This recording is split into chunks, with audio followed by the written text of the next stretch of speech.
Faut-il révéler son infidélité? Bonjour à tous et à toutes, Bertrand Barret, content de vous retrouver pour une vidéo qui poursuit le cycle lié au sujet de l'infidélité. Faut-il tout dire à son partenaire, son ou sa partenaire? Est-ce qu'il faut dévoiler le fait qu'on a été infidèle?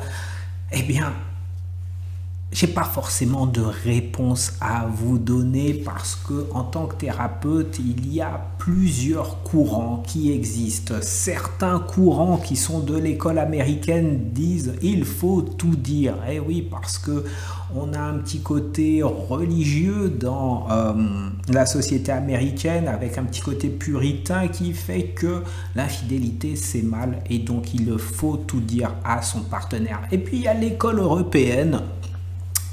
Le petit côté French touch qui va dire bah non, vous devez garder votre jardin secret et voilà, ça vous appartient à partir du moment où vous savez, vous êtes en capacité de garder ça pour vous, garder, préserver ce que vous avez fait, prenez-en la responsabilité, ne soyez pas un enfant qui révèle tout à papa ou à maman et donc gardez ça pour vous.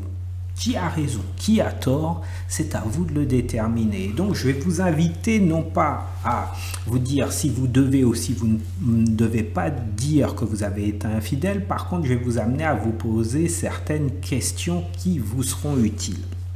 Et donc, juste avant, n'oubliez pas de liker cette vidéo, de vous abonner à ma chaîne YouTube et de partager parce que ça peut être utile si vous connaissez des personnes qui sont touchées de près ou de loin par le sujet de l'infidélité. Donc première chose, première question à vous poser, quel est le contexte de votre situation de couple? Où vous en êtes dans votre relation? Comment ça se passe dans votre relation? Est-ce que la relation est extrêmement tendue? Est-ce que le niveau d'attachement est très bas? C'est-à-dire le niveau d'attachement, c'est le lien que vous avez l'un à l'autre. Comment vous vous sentez dans la relation? C'est vraiment important parce que si la relation est déjà ébréchée, révéler cette infidélité risque de briser toute la situation. Ou peut-être au contraire, être un électrochoc pour le couple, mais bien souvent, c'est, comme le dit Yvon Dallaire, c'est un cancer, c'est un véritable cancer pour le couple. Et lorsqu'on a un cancer, parfois, lorsqu'on a tendance à manger trop, à boire, à fumer, waouh, c'est un révélateur et on corrige plein de choses pour pouvoir se soigner.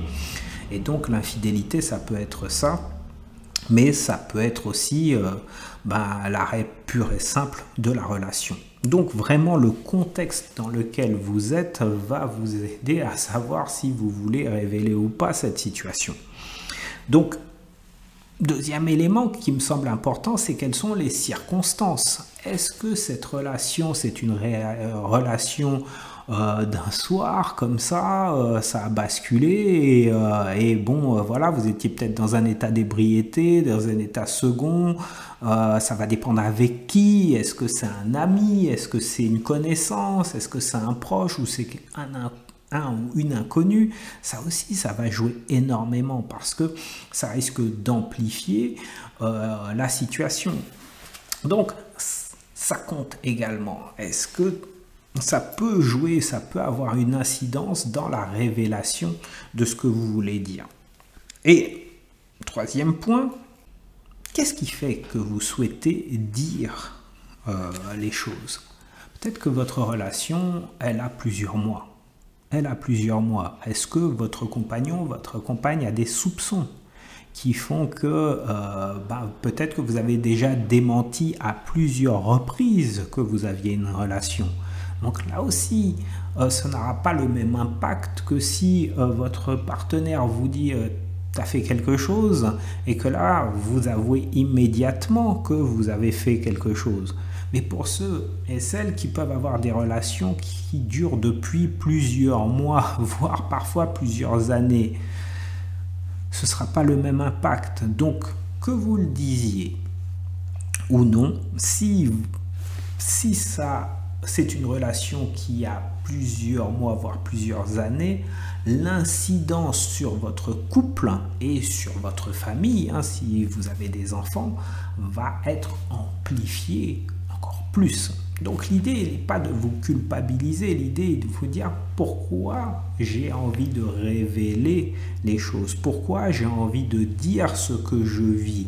Est-ce que c'est juste parce que j'ai besoin de me soulager, j'ai besoin de me débarrasser de cette culpabilité qui m'ankylose, ou est-ce que c'est parce que je n'en peux plus de cette situation, que je veux peut-être rompre, et à ce moment-là, ça va faire mal, ou au contraire, je veux être pardonné parce que j'ai décidé d'arrêter ma relation extra-conjugale.